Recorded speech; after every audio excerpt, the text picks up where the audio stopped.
And welcome once again to The Verdict. Glad you're here. Hoping you're enjoying this Oklahoma fall. Kent Myers with Mick Cornett, and today we're going to get down to books. Down to scary books, mystery books, ghost books. Carolyn Hart is joining us. She's a very prolific mystery writer, headquartered right here in Oklahoma City. I've known her for many years. She and her husband both. They are very active in the Oklahoma City community. And she has just come out with her 43rd mystery novel. And we're going to talk to her about her writing career and what's going on, what we can expect for the future. Should be a fascinating 30 minutes. I hope you'll stay with us. You're watching The Verdict. Carolyn Hart, today's guest.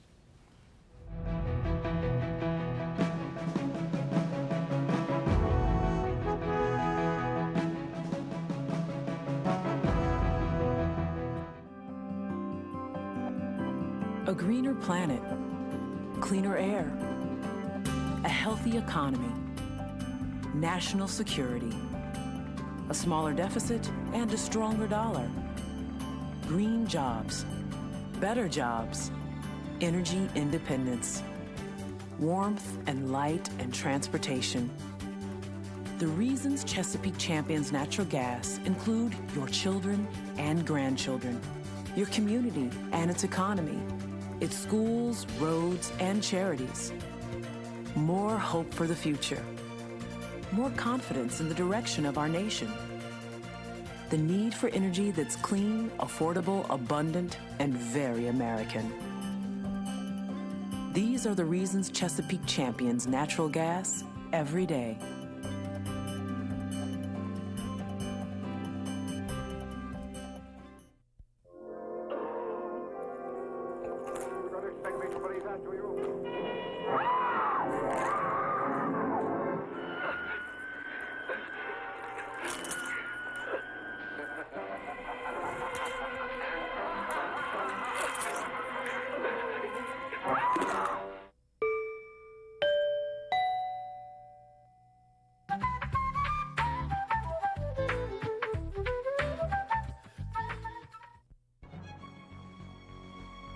Wilsey, Meyer, Eatman, Tate.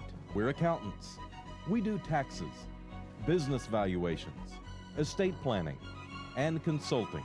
And we're right here in Oklahoma, working with the owners of small and medium-sized businesses. Steve Wilsey and Stuart Meyer have the resources and the experience. Wilsey, Meyer, Eatman, Tate in Oklahoma City and Tulsa.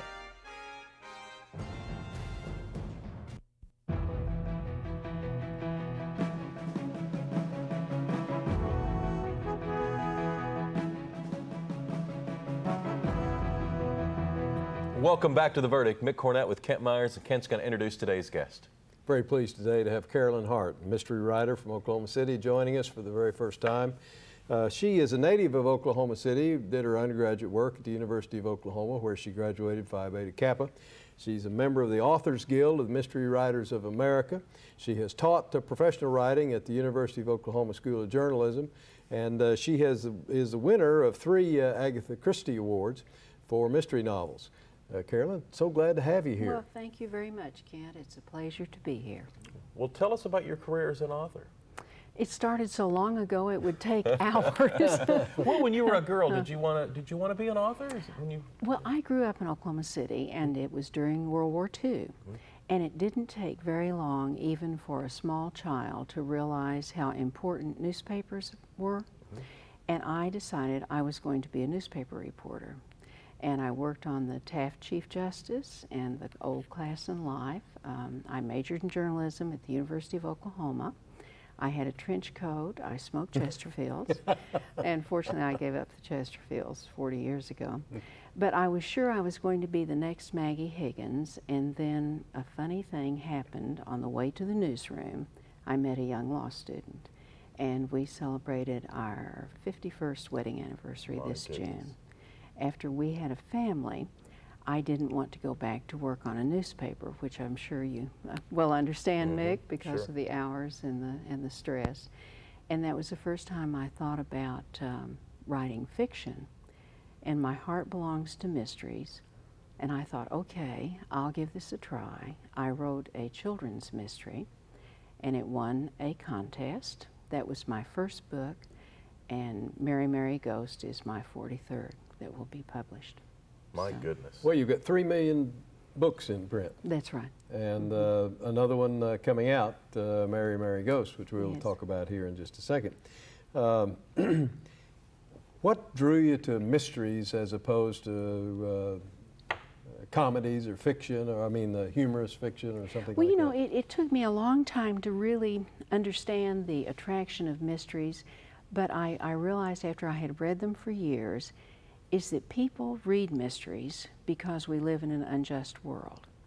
And we all want to live in a world where people are treated decently, where justice is always served, and you can count on finding that in a mystery. You aren't going to find it in real life, but if you pick up a mystery, by the end of the book, goodness will be celebrated and justice will triumph, and that is why I love mysteries. Does good always beat evil in your books? Oh yes, oh yes. Is that important to you? It's very important to me because that is the bedrock of the traditional mystery, which is the kind of book that I write.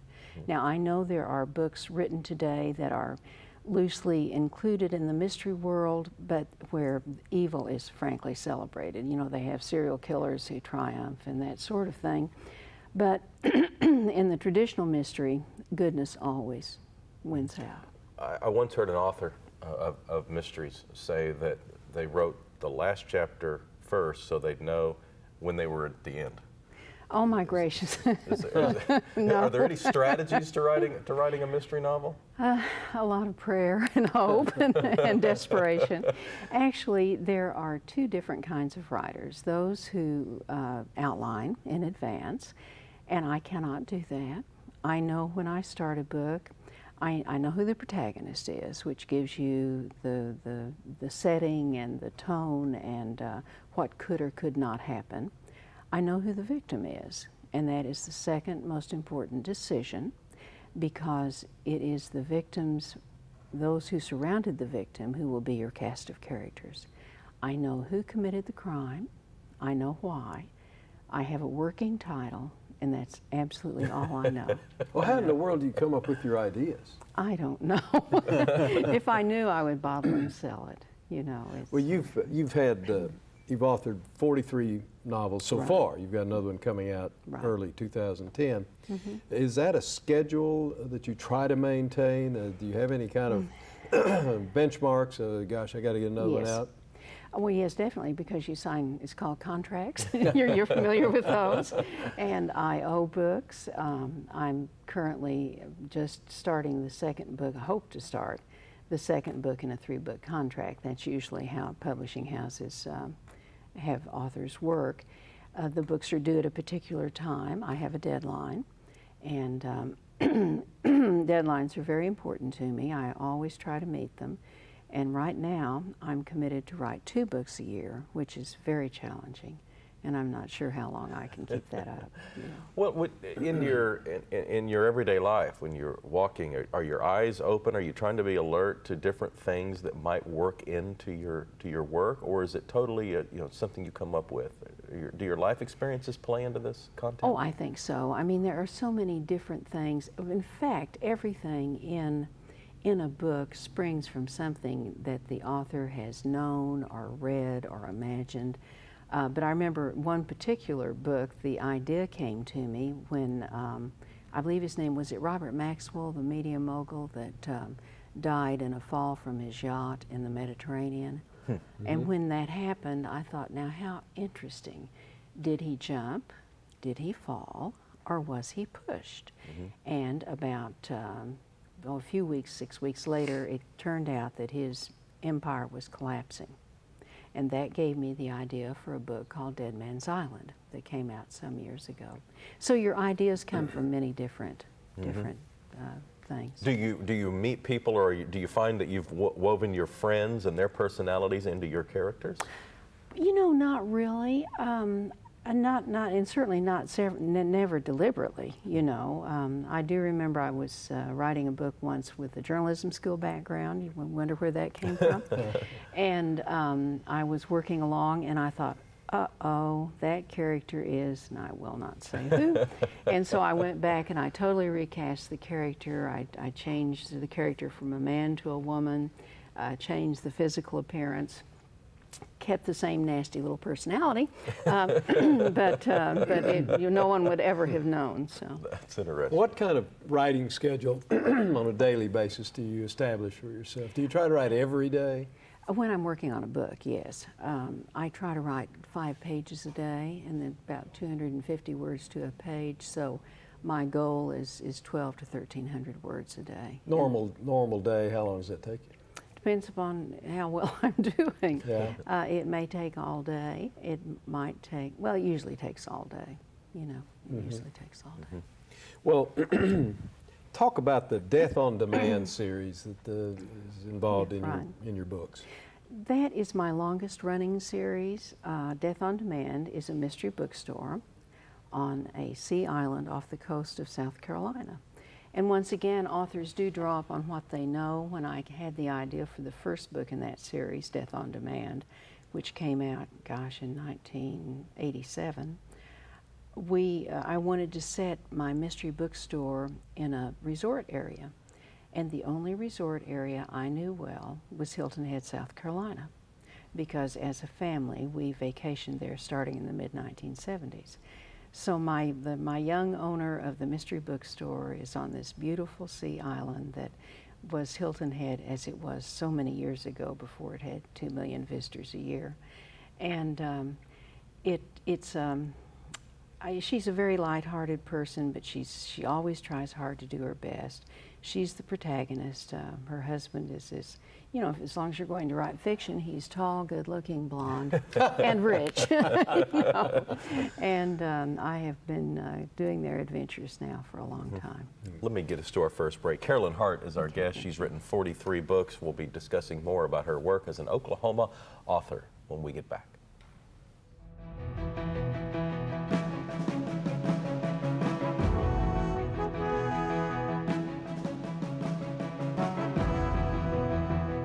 Artwork that I produce is with colored pencil and watercolor. The subject matter that I use is, of course, Chickasaw. Most of my themes revolve around family and really that foundation that has been a part of Chickasaw life since ancient times. The Chickasaw Nation is a matriarchal society.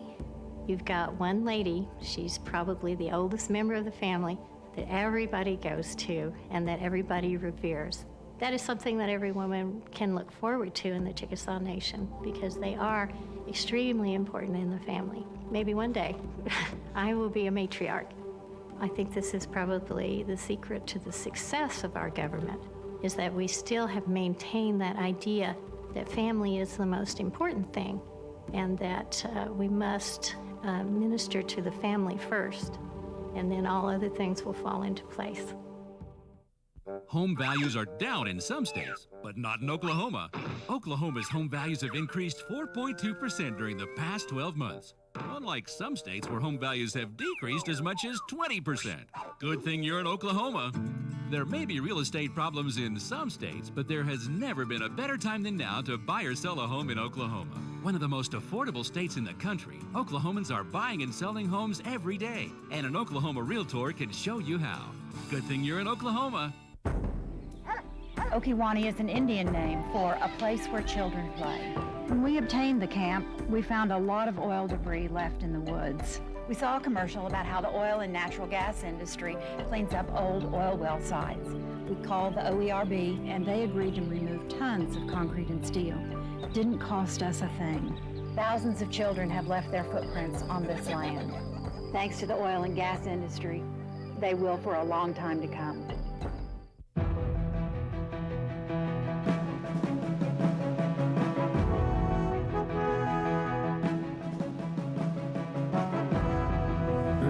Carolyn Hart is our guest. She's an Oklahoma author. She's written 43 books. Kent? Carolyn, let's talk about your most recent book. You were kind enough to bring us a copy, Mary, Mary Ghost. Let's take a look at the cover. There it is. Talk to us just a little bit about that book. It was released October 27th, 2009. Well, it is a great adventure for me. I have always loved ghost stories, and I grew up enjoying the Topper books and movies, and I thought it would be great fun to write a book with a ghost. And you know, I never had that opportunity. And finally, so none of your prior books involved a ghost? No, I think one book in the Annie and Max series, the Death on Demand series, Southern Ghost, refers to ghosts in South Carolina, but I've never had a ghost that is certainly not the protagonist. And that is, I think, what distinguishes this new series, is that my ghost is not someone who simply appears for another character's purposes, but she is the protagonist. And I convinced my editor to let me give this a try. And I really have had so much fun with it. The books are not frightening. They are very lighthearted. Always in a mystery there is an underlying gravity, because you are dealing with human passions where people make mistakes, where they succumb to evil. But my ghost is, I think, great fun. She's an impetuous redhead. And in Mary Mary Ghost, she returns to her old hometown of Adelaide, Oklahoma, a.k.a. Ada, my husband's hometown. And she arrives shortly before Christmas, and a little boy has been left on the front porch of one of the stately homes in Adelaide. Inside the house is a woman who is very ill. She has no idea that she has a grandson. The little boy turns out to be her grandson. She wants to change her will, but a previous heir plans the perfect crime. But Bailey Ruth is on the case. Well, now, your first ghost book was Ghost at Work? That's correct. And that apparently Introduces did her. well, and you liked Yes. it? Oh, And I loved it. do you have any fixed number of ghost books lined up? The next one is called Ghost in Trouble and will be out next fall. Who knows? With the vagaries of publishing, Only the ghosts know for only the sure. ghost knows. This right. It sounds like a present-day novel, or certainly it is. recently. Yes. Have you written any historical novels? Yes, I had a career as a writer before the Death on Demand series succeeded, and all of those books, 14 of them I think, have disappeared into the black hole of publishing, but included in them would be Escape from Paris, which was a World War II novel, obviously set part of the action in Paris, part in England. Brave Hearts, which was set in the Philippines during World War II. A Settling of Accounts, which occurred shortly after World War II. So I have written books that were more suspense novels and mysteries, but with the realities of publishing, it worked better for me to concentrate on the traditional mystery, and that's where I've ended up. So. Do you ever finish a day and well, I guess does an author have a good day and a bad day? Oh, at the end of the she day, do you has. think, gee, that turned out really well, or gee, I don't know that I made much progress? Oh, definitely. You know, I will write, and I'll get my 5 pages, and I'll think, I don't think those pages worked. And I'll go out the next day, and those pages didn't work. You know? So I start over. You know? Do you have a favorite book that you've written Oh, out my of your goodness. 43? Oh, that's like asking which one is your favorite child, you know. Perhaps a particular book I wrote, which is a departure for me, it's called Letter from Home. It is set in Oklahoma in the summer of 1944. It is a story of a young girl who is working on the small town newspaper. A murder occurs on the street where she lives, and it changes her life forever. And Letter from Home is my love song to Oklahoma. So. You know, there's so many people who would like to be a published author, and you've been so successful. Do you hear from unpublished authors asking for help or tips, or do they send you manuscripts to read for your feedback, and what advice do you typically give people who are just unable to break through? Of course, I'm really only qualified to offer advice to mystery authors because, you know, publishing it's very different if you're interested in writing literary fiction. My suggestion to those who want to write mysteries is to become active in the mystery world. There are a number of organizations that are very welcoming to people who would like to become writers. Among them are Sisters in Crime, which is sistersincrime.org, Mystery Writers of America, and I think making a connection with those who are engaged in the writing world will be very helpful. Well, you're a shy and retiring person, and yet you're involved in all these murders. Does that ever make your husband feel a little nervous? Oh, no. Heavens, he's a lawyer. Do lawyers ever worry about anything? Well, you talked about the number of books you have, and of course this one coming out, just having come out in October. Where are your books generally available? At Full Circle, at Barnes & Noble, at Borders, at Best of Books, you know, any general bookstore, Right. and of course online, you know. Well, and this one would be a great Christmas gift. I hope so.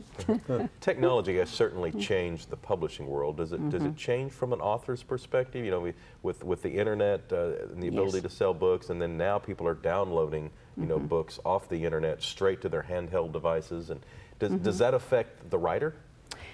Only in the sense that, you know, there is a new market out there with the electronic download of books, and my books are available in that form, as a matter of fact. It's, I think the greatest change technology has made for authors is a closer connection to readers, because I have a great number of readers who visit my website, and I always respond personally when they email me. And it's a very wonderful connection. Well, does the ability to download a book, does that make it broader? Does it make it easier for a person's book to be distributed to a wider number of people? Is somehow the cost diminished? Well, oh yes, the cost is much less to download a book to a handheld device.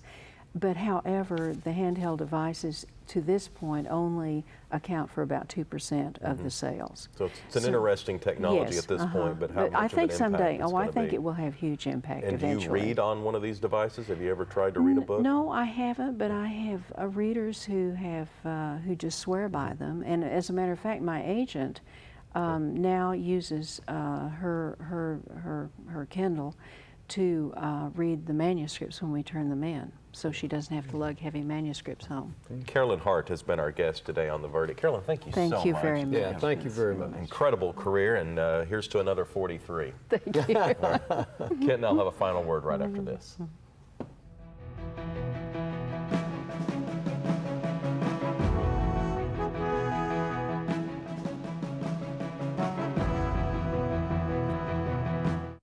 It's time to meet the new people in power. The people responsible for our energy future. It's you. It's me. All of us together. From now on, we're the people in power. OG&E will supply the power. It's how we apply the power that counts. We've got to use electricity smarter, Wiser. cleaner, Better. So we've got to be informed, Equipped. prepared. Committed. From now on. Look, nobody wants to waste energy. Nobody wants to build new power plants. Nobody wants to pay more for electricity. But nobody wants to give up their way of life. We don't have to. If we just use positive energy together. I'll take advantage of off-peak hours. That means cutting energy use from 1 to 7 every day. Every day. I'm going to sign up for more and more wind power. We'll take advantage of the high-tech tools coming soon from OG&E. OG&E can't do it alone. It's you and OG&E working together.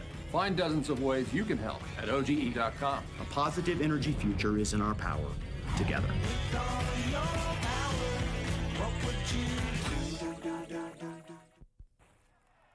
Blankenship has stopped at the line of scrimmage. No gain on the play. Leading at 4th and 7 on the Tiger 46-yard line. 38 seconds on the clock. The Tigers have no choice but to go for it. Wiggins had to do the kicking. Here's the snap. And the kick is away.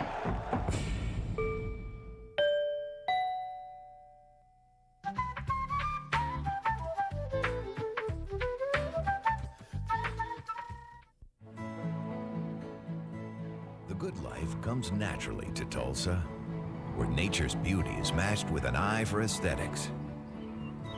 A legacy of neighborhoods graced with lawns and landscaping and handsome homes. A place that seems to have patented an ideal lifestyle. Bank First is loyal to the quality of life Tulsa assures its citizens to the priority placed on education, culture, and growth. Loyal to builders who transform raw land into residential charm. Developers who see opportunity and add vitality to Tulsa's economy. Bank First serves both enterprise and private lives that need a loyal partner. It's how we help nurture this city's very good life. Bank First. Loyal to Oklahoma. Loyal to you. The Journal-Record is pleased to be a sponsor of The Verdict. The Journal-Record, since 1903, the best source of Oklahoma business news and legal information. And for almost 30 years, Oklahoma political, government, and business leaders have turned to the McCarville Report for accurate, reliable, inside information. Visit the McCarville Report online.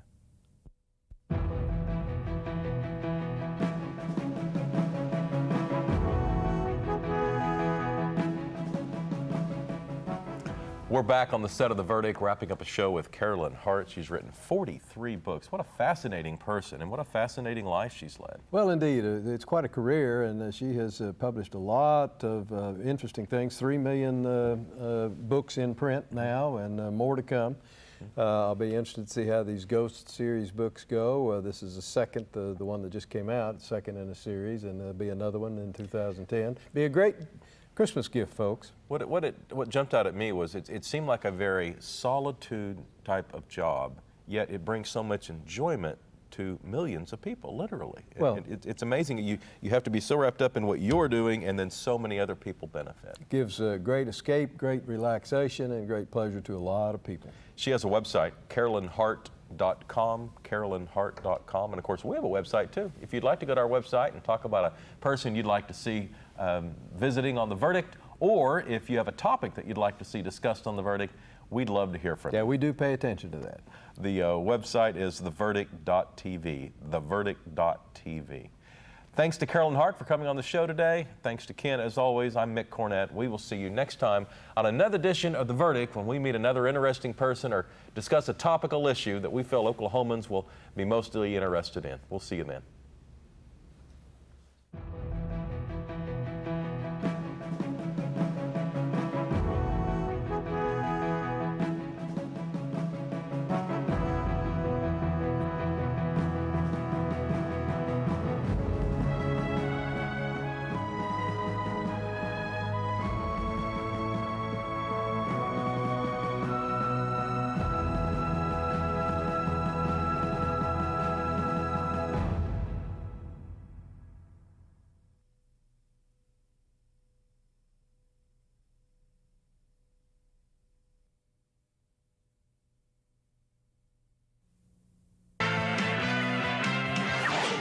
The preceding program was produced exclusively for the Cox Channel.